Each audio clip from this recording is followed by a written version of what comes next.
Hello, everyone, and welcome back to Crit and Crit. I'm Sint, I'm Axion. and we are moving on to the final entry in the Harry Potter series. There is nothing that comes after this one, Harry Potter and the Deathly Hallows, while we finish our playthrough of Final Fantasy V. It's been a long time coming. Yep. Welcome to the end game. At long last. Oh, don't welcome us to the endgame. Endgame sucked.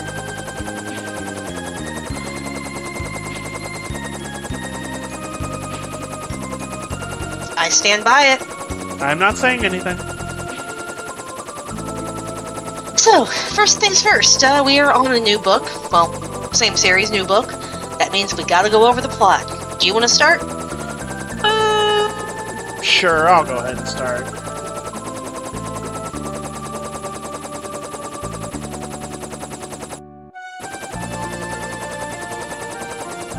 Or I could forget how to get into the void.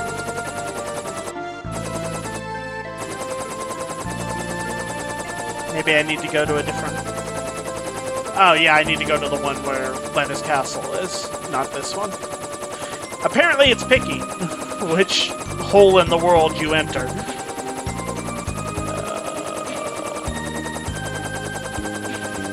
Lenna's castle is... over this way, I believe. Alright, so...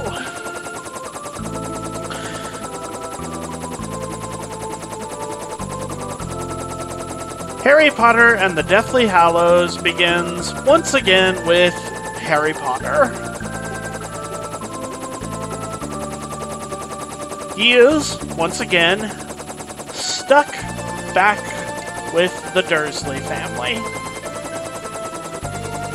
For the last time. The Dursleys are in danger. They are relatives of Harry Potter, after all, and Harry Potter is a known enemy of Voldemort, who is now rising increasingly to power. There it is. Thus, an arrangement has been made by the Order of the Phoenix to secure Harry's family, to get the Dursleys off somewhere safe, and I get attacked by a thing. To get the Dursleys off somewhere safe and to ensure that they won't be harmed by the Death Eaters, and, more importantly, to secure Harry off somewhere else. However, there is a problem. Severus Snape is aware that Harry is being relocated on the day that he and the Dursleys are parting ways. And despite the information that has been acquired by the Death Eater Yaxley,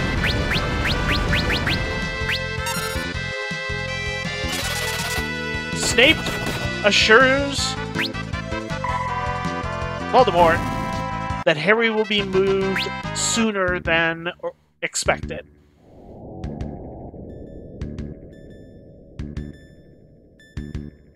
Oh, that's water, okay.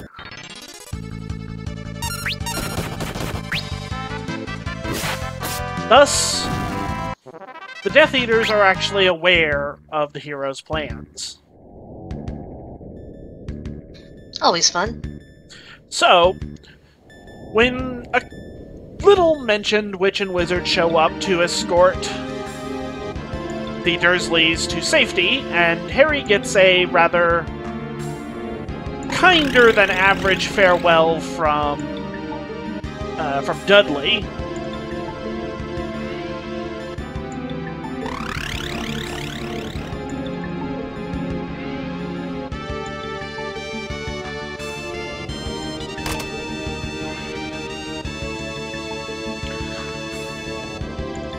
Shortly after their departure, the rest of the Order of the Phoenix shows up. And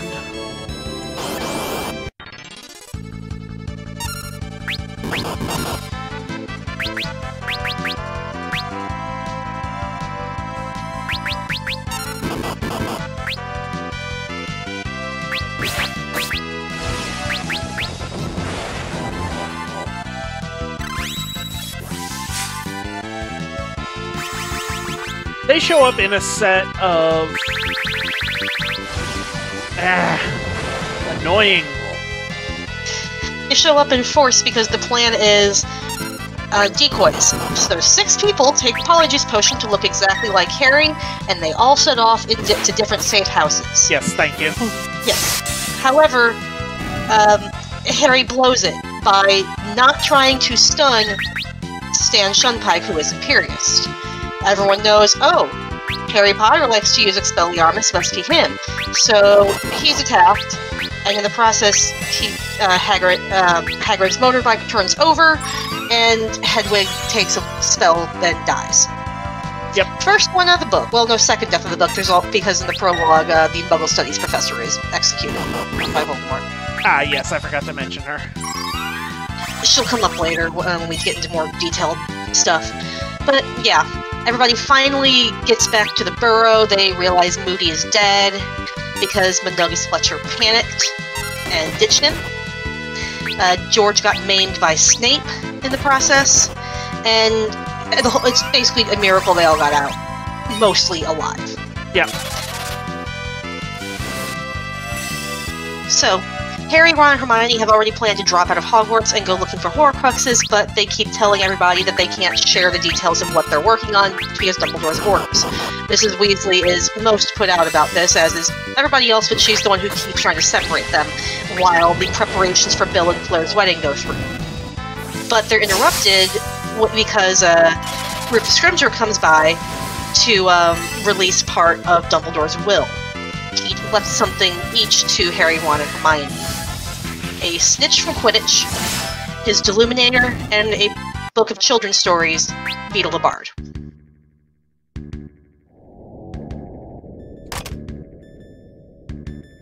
There's a brief spat as Scrimgeour tries to figure out why Dumbledore would leave them these things, and hey Harry, or would you please help the Ministry? No, I don't like how you do things, because, you know, well, you hired somebody, you have somebody on staff who literally tortures children.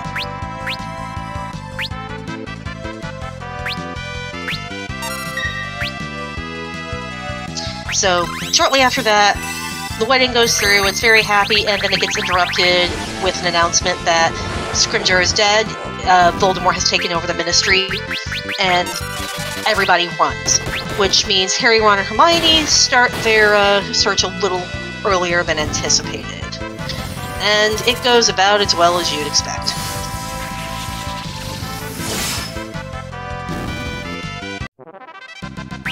They do manage to recover the locket they've been looking for, which actually was around the neck of Umbridge, by use of Polyjuice Potion at the Ministry of Magic, impersonating 2 people, one of whom is trying to attend his wife's trial as she's falsely accused of not really being a witch. So, you know, that whole thing went pear-shaped. Just a tad. But just a little bit. So, yeah. They manage to cause enough chaos that they can free everybody who is pending a fair and balanced hearing. I kept a straight face when I said it. But one of the Death Eaters is latched on to them as they apparate back to 12 Grimmauld Place, which means it's now compromised and they can't use it anymore. Which is great, because they had just made a huge breakthrough with Creature and getting along with him, so there went all that progress. So from here on out, they're on the run and camping out in the wilderness, which quickly becomes unbearable for Ron, who, despite being the poorest among them, has never really had to do without the creature comforts of home. So he gets frustrated and leaves, and this is partly due to the fact that they're carrying around the Horcrux and taking turns with it, and it puts everybody in a bad mood because it's made of horrible. But they don't have any way of breaking a Horcrux until they come across Gryffindor's sword in a pond.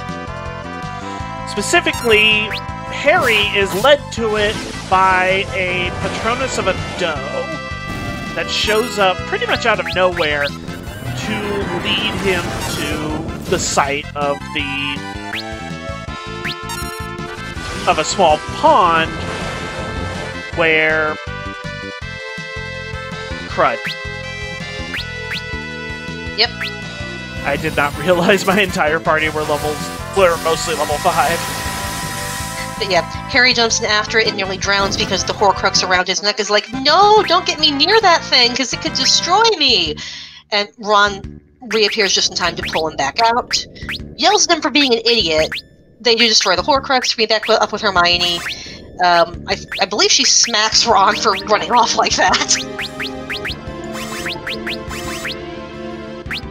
But yeah, it basically just shows they do not know how to survive in the wilderness very well, and there's incredible frustration on all sides, but they're kind of at a standstill for actually finding more Horcruxes for quite some time, until they are, well, fortunate/unfortunate enough to run into Death Eaters while trying to speak to Xenophilius Lovegood, Luna's father, who turns them in exchange for Luna's life, where they're taken to the Malfoys, where Voldemort set up shop, and able to escape with the help of Dobby, along with Ollivander and Griphook and the others who were there. But Griphook is essentially important to this because he lets them know that gets them into Gringotts so they can rob Bellatrix Lestrange's vault, where they know the Hufflepuff Cup is being kept. This, of course, includes mutual plans to backstab from both Harry and Griphook, with a lot of rationalizing on both sides. Because, you know, we make good decisions in this book. It goes pear-shaped remarkably quickly. They barely get out, but they do manage to just get the cup destroyed eventually. Also in the process of their escape from the Malfoys, Dobby takes a knife to the chest from Bellatrix Lestrange that was meant for Harry and dies. Yep, dropping left and right here. Also during this time, we realized that it said that Hogwarts has completely changed. It's now compulsory to attend, and you must prove your heritage, whereas before it was optional, which I'm guessing was Rowling's hand wave for why there's only like 20 people in a given year. But they also have people. They have Death Eaters out searching for truants and, you know, blood traitors. Yep, and a blood test to confirm that you are not a mudblood is also mandatory in joining in attendance at Hogwarts. Which is all sorts of fun. But, yeah. Before too long, they finally end up just straight up going back to Hogwarts because Harry reasons, well, Voldemort went back there one more time to hide it. So they go there to look for it, are helped to find an additional secret way in that is not known about by the Death Eaters, where they learn of the resistance that's been going on through Ginny, Luna, and Neville, among others, but mostly just those three. Harry also has learned a lot about Dumbledore in this time, and learned some information that does not paint Dumbledore in as bright of a light as Harry is used to seeing him, and gives a little more credence to some of the stuff that Rita Skeeter had to say in her book about him. But, it's Rita Skeeter. Yeah. And we'll get more into that later. I'm trying to streamline this as much as possible because I don't want to be here for an hour for talking about the plot.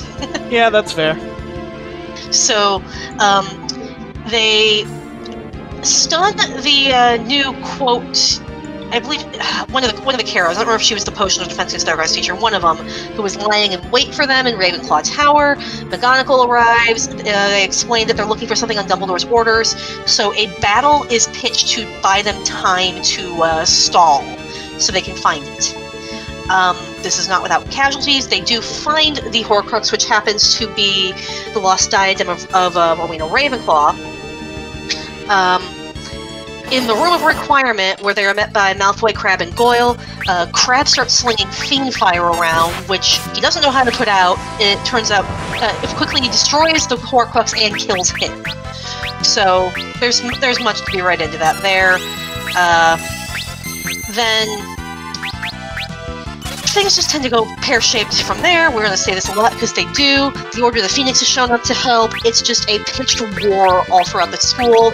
There has been an attempt to evacuate everybody who's underage, who does not wish to participate in the fight. Some of the underage students still manage to sneak in and stay behind because you don't tell me what to do, apparently. This comes to a head when a truce is called in the middle of the battle.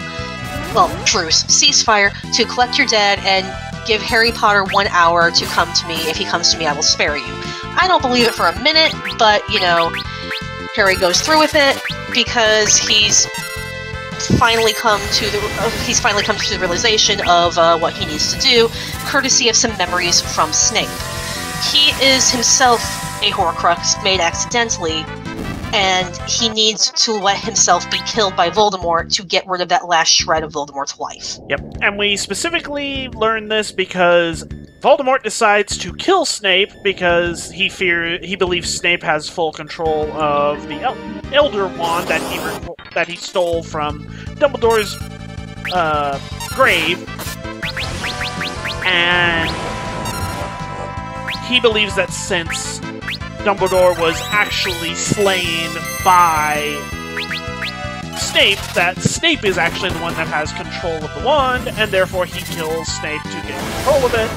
Harry finds Snape as he is dying, and Snape gives him a fistful of his memories. Yep. Which we'll get into that later. Harry has a vision/hallucination of being dead.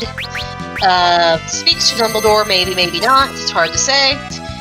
Comes to, keeps playing dead. Voldemort orders Narcissa Malfoy to check to see if he is dead. And she sees he's alive, but rather than rat him out, simply asks, "Is Draco alive?" Harry whispers yes. She says, "Yes, he's dead." So, yeah, maybe Voldemort shouldn't have burned all his bridges. Oh well. So like actions have consequences. I know. So Voldy showboats for a bit before Harry reveals that he is in fact alive. Neville beheads Nagini with the sword of Gryffindor, which he pulled out of the Sorting Hat. And, you know, Voldemort basically goes into panic meltdown mode. Harry talks at him for a while. Basically reveals that, yeah, no, Snape was not the owner of the Elder Wand. I am, because you see, Malfoy had disarmed Dumbledore, therefore defeating him, and I disarmed Malfoy earlier tonight. So I'm the owner of the Elder Wand. Yours isn't going to work against me. Not earlier tonight, back at Malfoy Manor. Okay, yeah, whatever. It all runs together. Yep. So, spells meet in the air. Voldemort's curse backfires because the Elder Wand won't work against its true master. Voldemort dies and nothing of value is lost. People celebrate, people grieve because a lot of good people we like died, and then we skip ahead 19 years and have a really stupid fanfic epilogue. So, yeah. That's essentially the plot with a lot of stuff glossed over so we can go into more detail later. That's pretty much it. Not a lot to elaborate on. Oh, there's plenty to elaborate on, it's just getting into nitty-gritty details, and we have further episodes for that, so let's get to those. Yep. We will see you next time, then. Bye. Goodbye.